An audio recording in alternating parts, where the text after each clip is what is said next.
इदं सुरूपं तथा वा कलत्रं यशश्चारुचित्र धनं मेरुतुल्यम् मनश्चेन लग्नं गुरोरङ्घ्रिपद्मे ततः किं ततः किं ततः किं ततः किम्। श्री गुरुभ्यो नमः। केनोपनिषद। यह उपनिषद सामवेद की तलवकार शाखा से संबंधित उपनिषद है। सामवेद की शाखाएं 1,000 संख्या में है। सहस्राध्वा सामवेद ऐसे कहते हैं। अभी तो इतनी शाखाएं अभी उपलब्ध नहीं है, फिर भी सब लुप्त हो चुके हैं। फिर भी इस तलवकार शाखा का ये उपनिषद भाग यहाँ पर केनोपनिषद ऐसा कहा जाता है। तो यहाँ पर ये केनोपनिषद उस तलवकार ब्राह्मण में 9वां अध्याय स्वरूप में है।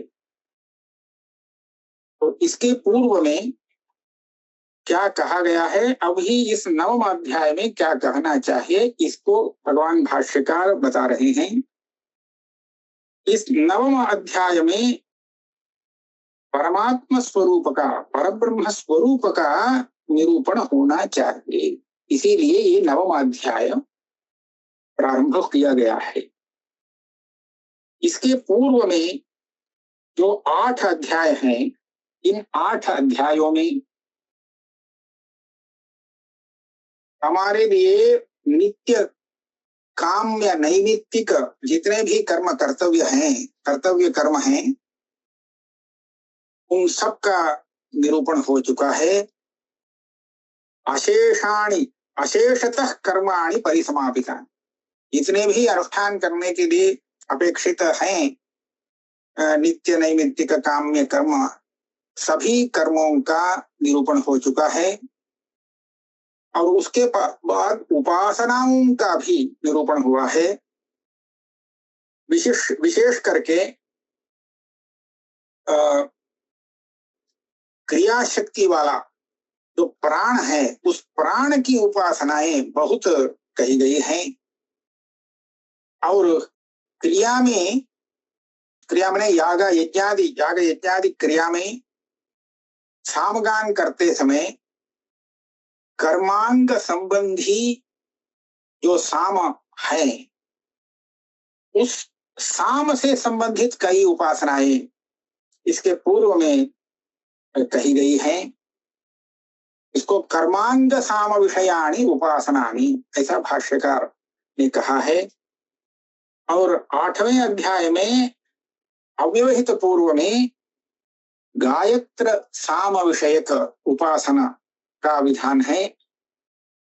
और उसके बाद अंत में एक वंश परंपरा का निरूपण करके, जिसको हम वंश ब्राह्मण ऐसा कहते हैं, वंश ब्राह्मण से इस एक भाग की समाप्ति हो जाती है इस तलवकार ब्राह्मण में। अब इसके बाद जो 9वां अध्याय प्रारंभ होता है, वही अध्याय केनेषितुं पतति प्रेषितुं मनः केन प्राणः प्रथमः प्रैति युक्तः केनेषितां वाचमिमां वदन्ति चक्षुश्रोत्रं कौ देवो युनक्ति, ऐसा प्रारंभ हो रहा है। भगवान भाष्यकार यहाँ पर इसके पूर्व अध्यायों में जो विषय निरूपण किया गया है, उन विषयों का वेदांत प्रतिपाद्य ज्ञान के साथ क्या संबंध है, यह दिखाने के लिए एक उपोद्घात करते हैं। उसमें ये कह रहे हैं कि अभी तक जो कर्म और उपासनाओं का निरूपण हुआ है, इनका अगर ईश्वरार्पण बुद्ध्या निष्काम भावना से अनुष्ठान करते हैं तो ये कर्म और उपासनाएं उस मुमुक्षु की चित्त शुद्धि के कारण बनते हैं। इनके अनुष्ठान से निष्काम भावनया इन कर्म और उपासनाओं का अनुष्ठान करने पर उस अनुष्ठाता को क्या लाभ मिलता है? तो उसका चित्त शुद्ध हो जाता है। जो चित्त शुद्धि वेदांत में ज्ञान प्राप्त करने के लिए अत्यंत अपेक्षित है, वैराग्य द्वारा, ये कहना है। तो आगे कहेंगे, और इन कर्मों को और उपासनाओं को जो शास्त्र में बताया गया है फल, उस फल की अपेक्षा करके यदि अनुष्ठान करते हैं तो वही फल मिल जाते हैं। वो फल कर्म फल होता है अंततः स्वर्गलोक प्राप्ति, और उपासनाओं का फल उससे अधिक ब्रह्मलोक प्राप्ति फल होता है।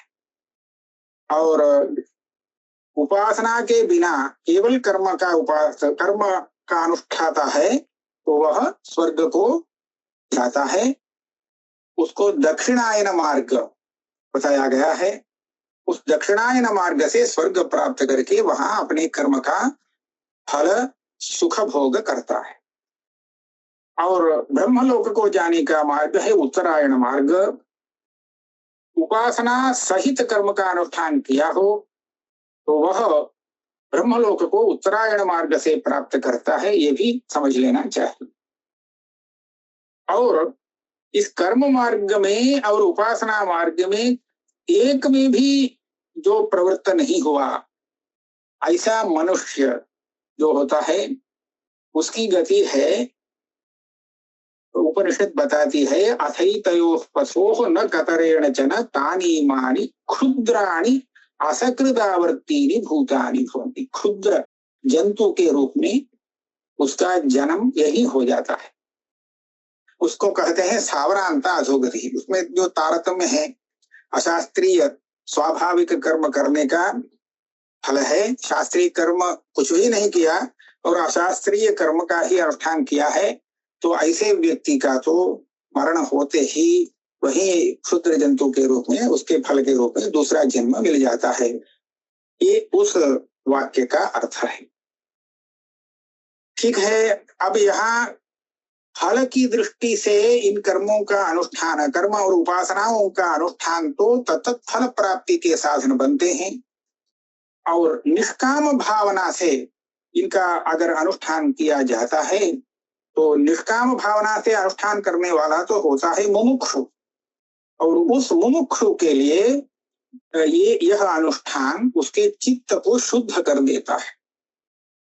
और इस चित्त शुद्धि से क्या होता है, उसको वैराग्य प्राप्त होता है। सांसारिक सुख से सुख में वैराग्य प्राप्त हो जाता है, क्योंकि वह परीक्षा करके समझ लेता है इन कर्म और उपासनाओं से जो सुख प्राप्त होता है वो शाश्वत नहीं है।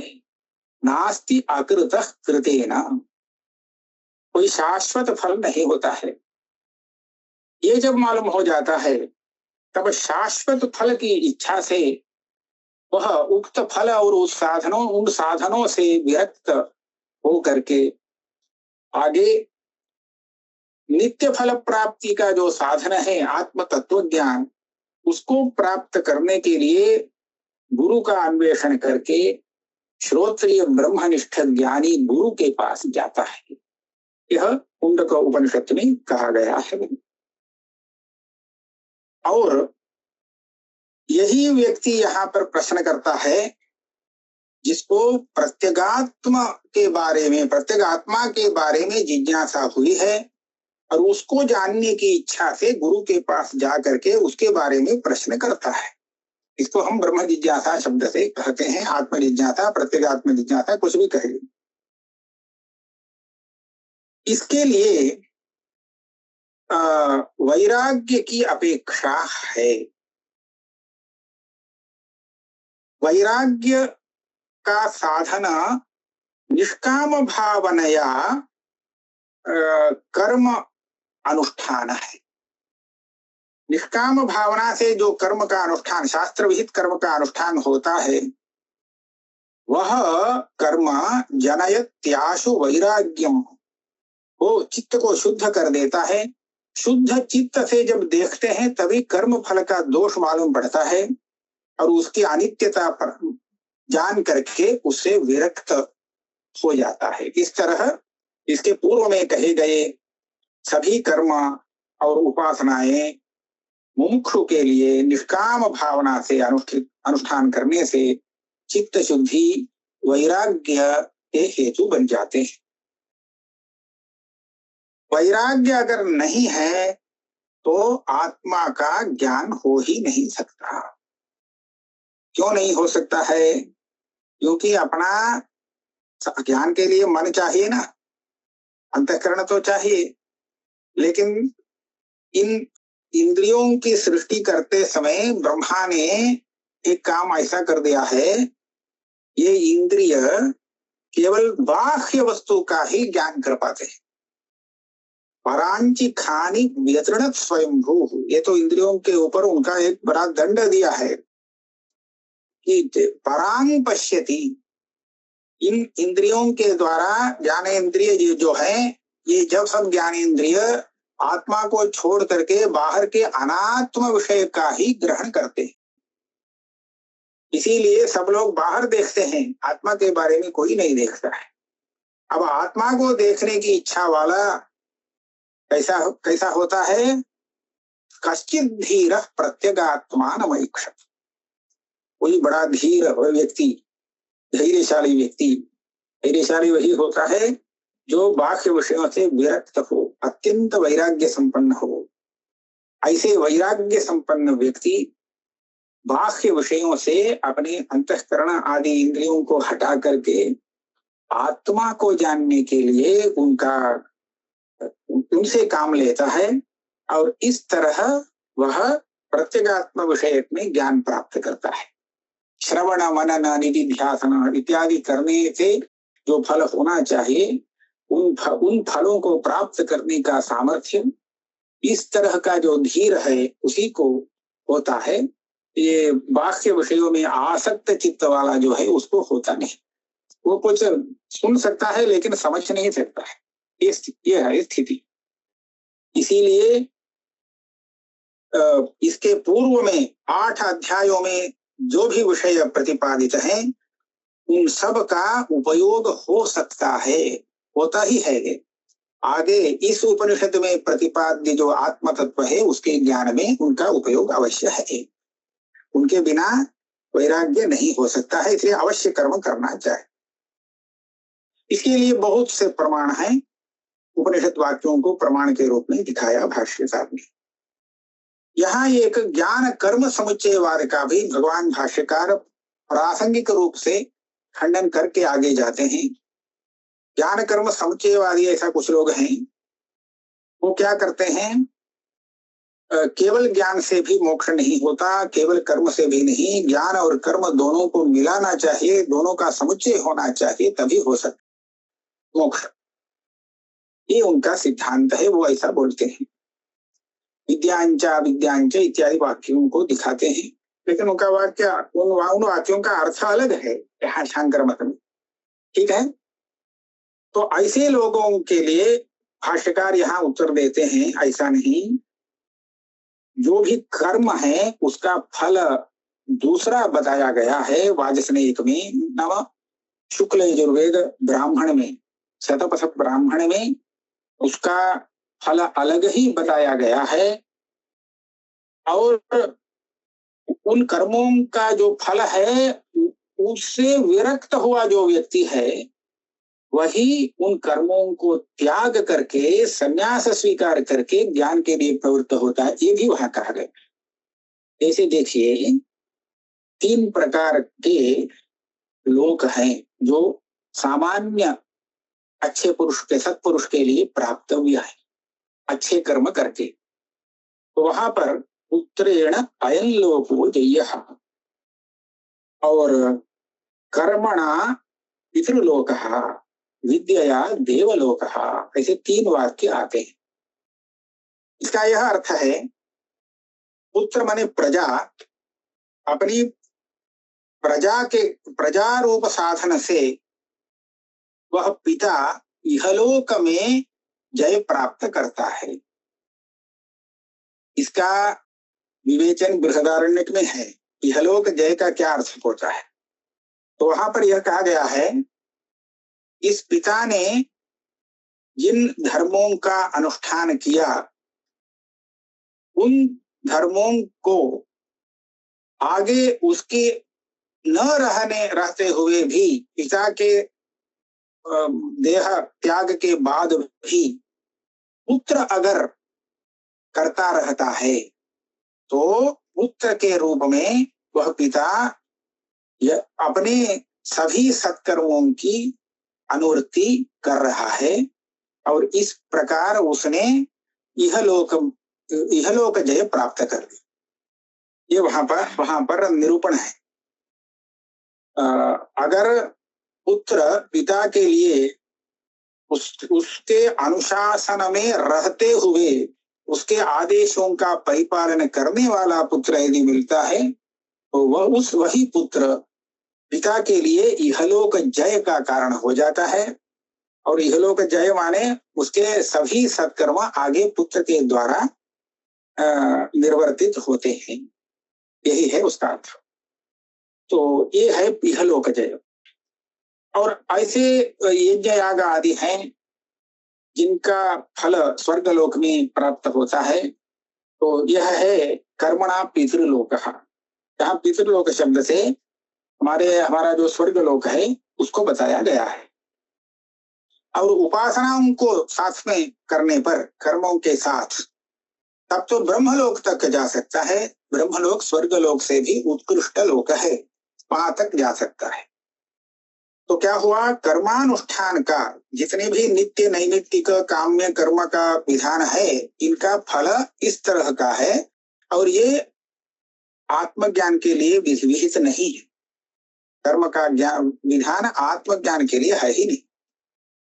अब जो इन कर्म फलों से विरक्त हो गया है, जिसको ये अनात्मलोक प्राप्ति इष्ट नहीं है, तो वो क्यों इस कर्म का अनुष्ठान करेगा? तो उसके लिए तो इसका फल प्राप्त हुए नहीं है।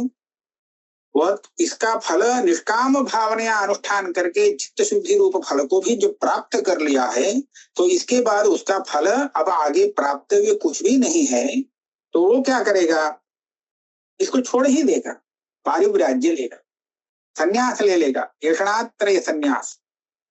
इसको भी वहां कहा गया है, किम प्रजया करिष्यामः येषान्नः अयमात्मा अयम लोकः। प्रजा से हमारा क्या लाभ है, क्या करना है? क्योंकि प्रजा से साध्य कोई फल हमारे लिए इष्ट नहीं है, तो उसका जो साधन है उसको हम क्यों करेंगे? इसी तरह स्वर्ग भी हमारे लिए इष्ट नहीं है, ब्रह्मलोक भी इष्ट नहीं है, तो उसके साधनभूत कर्मों का अनुष्ठान हम क्यों करेंगे? ऐसा कह करके इन कर्मों का संन्यास लेकर के, त्याग करके वो ज्ञान में प्रवृत्त होते हैं, वेदांत श्रवण में, ऐसा बताया गया है। तो इस तरह क्योंकि उनको प्राप्तव्य लोक क्या है? तो आत्मा ही लोक है। अपने आत्मा को उनको प्राप्त करना है। अनात्म लोक की प्राप्ति उनको अभीष्ट नहीं है। तो आत्मा की प्राप्ति कैसे हो? यही चित्त शुद्धि होने के बाद उसमें वैराग्य होता है, उसके बाद ज्ञान के लिए वह गुरु के पास जाता है, गुरु से ज्ञान प्राप्त करता है और उस ज्ञान से अज्ञान रूप आवरण नष्ट होता है, तो उसके लिए आत्म स्वरूप स्वयं प्रकाशित हो जाता है। तो यही मोक्ष है। तो इस आत्म स्वरूप को प्राप्त करने का एकमात्र साधन है अज्ञान निवर्तक तत्व ज्ञान। उसके साथ किसी कर्म की सहायता अपेक्षित नहीं है। तो इसलिए ज्ञान कर्म समुच्चयवाद मोक्ष के लिए केवल ज्ञान से मोक्ष नहीं होता, कर्म सहित ज्ञान से ही मोक्ष होता है, ऐसा जो वाद है वो निराधार है, वो प्रामाणिक नहीं है, यह कहा। इसलिए जिसको चित्त शुद्धि मिल गई है कर्मों से, कर्म उपासनाओं से मुमुक्षु के लिए प्राप्तव्य फल इतना ही है कि चित्त शुद्धि। चित्त शुद्धि हो करके बाह्य विषयों में वैराग्य प्राप्त हो जाता है तो आगे जो यदहरेव विरजे तदहरेव प्रव्रजे, जब वैराग्य अच्छा वैराग्य मिल जाता है तब तुरंत उसको संन्यास ले लेना चाहिए, यही वहां पर कहा गया है। कर्म के साथ ज्ञान का समुच्चय हो ही नहीं सकता। कारण यह है, कर्म करने के लिए अहम कर्ता ऐसी भावना होनी चाहिए, और जो भी कार्य करना है उसके लिए ये साधन है, ये प्रधान का क्रिया है, ये अंग क्रिया है, इसको इस तरह से करना है, ये अनेक भेद ज्ञान की अपेक्षा है। और आत्म तत्व ज्ञान जो हो जाता है, इस ज्ञान में तो केवल आत्मा दिखता है, वो भी अद्वैत आत्म स्वरूप, उसमें भेद बिल्कुल नहीं दिखता है, पूरा प्रपंच ही गायब हो जाता है। तो ऐसी स्थिति में जब प्रपंच को, वह भेद को देखता ही नहीं, तब वह आत्मज्ञानी कैसे कर्म कर सकता है? कुछ तो दिखना चाहिए भेद, तभी वह कर्म कर सकता है। और आत्मज्ञानी बन करके वह उस आत्मज्ञान के साथ कर्म का समुच्चय कैसे कर सकता है? क्योंकि उसका कारण भेद ज्ञान है ही नहीं। इसको कहते हैं भाष्यकार, नहीं उपात्त कारक फल भेद विज्ञानेन कर्मणा प्रत्यस्तमित सर्वभेद दर्शनस्य प्रत्यगात्म ब्रह्म विज्ञानस्य सहभावित्वम् उपपद्यते। फिर यह जो आत्मज्ञान कहा गया है, यह आत्मज्ञान कोई उपासना के समान मानस क्रिया रूप नहीं है। अगर मानस क्रिया है तो हम किसी कर्म के साथ उसका समुच्चय लगा सकते हैं, क्योंकि क्रिया अपनी कर्ता के इच्छा के अधीन होती है। अगर वह चाहता है कर्ता तो कर सकता है, नहीं चाहता है तो न भी कर सकता है, और थोड़ा बदल करके करने की इच्छा है तो ऐसा भी कर सकता है। तो कर्ता की इच्छा के अधीन है कर्म का अनुष्ठान। उपासना भी उसी तरह है, अगर चाहता है तो कर सकता है उपासना, नहीं तो नहीं। अन्यथा कुछ बदल करके करना चाहता है तो ऐसा भी वो कर देगा। लेकिन प्रमाण से जो ज्ञान उत्पन्न होता है वह पुरुषेच्छा के अधीन है नहीं। सामने जो वस्तु है, प्रमाण उस वस्तु का ही ज्ञान कराएगा, सामने नहीं। अपना जो विषय है, प्रमाण अपने विषय का ज्ञान कराएगा। अगर ज्ञाता दूसरे विषय को जानने की इच्छा करता है, सामने वाले वस्तु को देखना नहीं चाहता है, तो इससे कोई फर्क नहीं पड़ेगा, होना तो वही है। प्रमाण इसके अधीन नहीं है। ये प्रमाण और ज्ञान, विषय के अधीन जो ज्ञान होता है उसमें पुरुष का स्वातंत्र्य होता नहीं। सामने घट है लेकिन पट देखने की इच्छा है, पट देखने की इच्छा से अगर आंख खोलता है तो उसको पट नहीं दिख सकेगा। यह जो दुर्गंध है, इसको घ्राणेन्द्रिय से ग्रहण करने की इच्छा बिल्कुल नहीं है। फिर जाता है तो वो ज्ञान हो ही जाता है। नहीं, ये दुर्गंध का ज्ञान नहीं होना चाहिए, ऐसी इच्छा होने पर भी उसका वारण नहीं हो सकता है। तो इस तरह देखते हैं तो प्रमाण से जो विषय का ज्ञान होता है वो ज्ञान पुरुषेच्छा के अधीन नहीं है, पुरुष तंत्र नहीं है।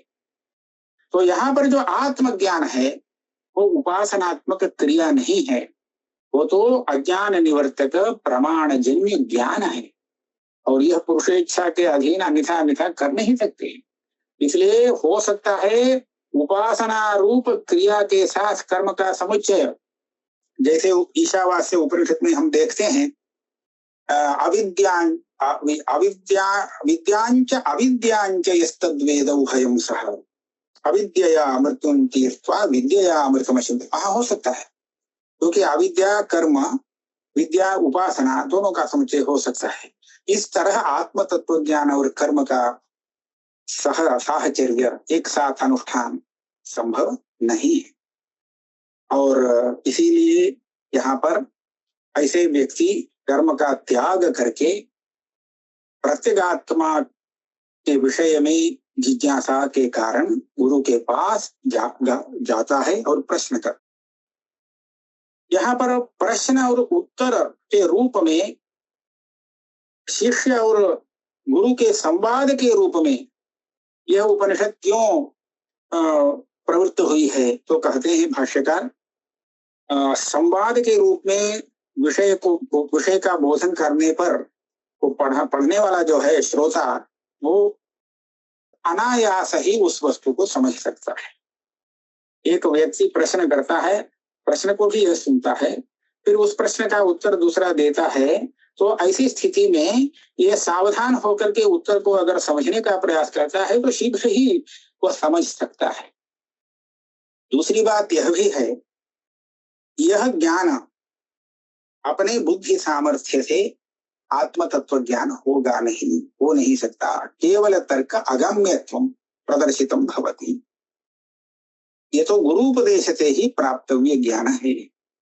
नैषा तर्केण मतिरापन्नेन, अपने तर्क माने बुद्धि कौशल से यह आत्मज्ञान हो नहीं सकता। इसके लिए गुरु के साथ पास ही जाना पड़ेगा। आचार्यवान पुरुषो वही जान सकता है। और आचार्य के पास से ज्ञान ग्रहण की ये प्रक्रिया भी है। वहां पर एक प्रकार है, तद्विधि प्रणिपातेन परिप्रश्नेन सेवया उपदेक्षन्ति ते ज्ञानम ज्ञानिनः तत्वदर्शिनः, गीता में है। अब ज्ञानी के पास जाकर जाने मात्र से वह ब्रह्म का उपदेश नहीं दे सकता है। इसको जा करके वहां अपनी शंकाओं को प्रकट करना चाहिए, प्रश्न पूछना चाहिए, तब जाके ज्ञानी उसका उत्तर देगा। इसीलिए वहां प्रश्न करके ज्ञान को प्राप्त करना चाहिए। इसीलिए पूर्वोक्त रीत्या कोई एक विशुद्ध चित्त वाला वैराग्य संपन्न अधिकारी ज्ञान प्राप्त करने के लिए एक ज्ञानी ब्रह्मनिष्ठ गुरु के पास जाकर के प्रश्न करता है, केनेषितं पतति प्रेषितं मनः। इसका मंत्र में सामान्य अर्थ भी हम देख लेंगे, बाद में विशेष रूप से विचार होगा। ये मन अपना कार्य जो कर रहा है, ये मन स्वयं अपनी शक्ति से ये अपना काम कर रहा है, अथवा कोई इस मन अपने कार्य को करने की शक्ति दे करके प्रेरित कर रहा है अपने कार्य के लिए। अगर ऐसा प्रेरित करता है कोई, तो वह कौन है? इसी तरह आगे भी समझना चाहिए। तेन प्राणः प्रथमः प्रैति, प्रथम प्राण। हम प्राण शब्द से उपनिषद में अनेक जगह घ्राणेन्द्रिय को भी लेते हैं। वहां घ्राणेन्द्रिय इस अर्थ में प्राण शब्द का प्रयोग आता है, लेकिन यहाँ उसको नहीं लेना है। यहाँ तो प्राण, मुख्य प्राण को लेना है, इसीलिए प्रथम ऐसा कहा गया।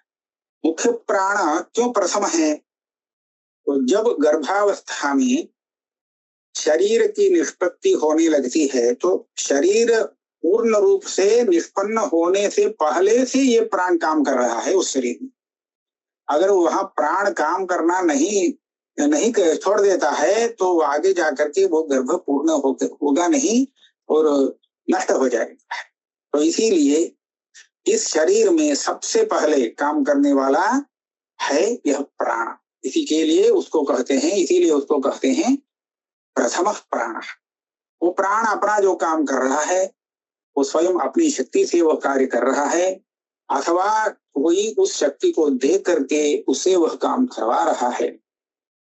और इसी तरह येनेषितां वाचमिमां वदन्ति, वाक इंद्रिय है, ये बोलने का साधन है, भाषण करता है। ये भाषण करने की शक्ति उसकी अपनी शक्ति स्वयं ही स्वाभाविक है, अथवा कोई परमेश्वर उसको इस शक्ति को दे करके उसके द्वारा यह कार्य कराता है। इसी तरह चक्षुश्रोत्रम का देवो येनस्य, चक्षुरिंद्रिय रूप का दर्शन करने की शक्ति रखता है, श्रोत्र इंद्रिय शब्द का ग्रहण कराता है, उसकी शक्ति है उसमें। ये स्वयं अपने स्वाभाविक शक्ति से काम करता है। ये दोनों इंद्रिय अथवा परमेश्वर उन इंद्रियों को अपने अपनी शक्ति दे करके उन इंद्रियों द्वारा रूप ग्रहण और शब्द ग्रहण कराता है। परमेश्वर का ऐसा तो हमने अपनी तरफ से लगाया, कौन कोई है तो वो कौन है, यह भी प्रश्न का विषय है। वो इसका उत्तर आगे होगा। तो यहाँ पर इसको इस कक्षा को पूर्ण करते हैं।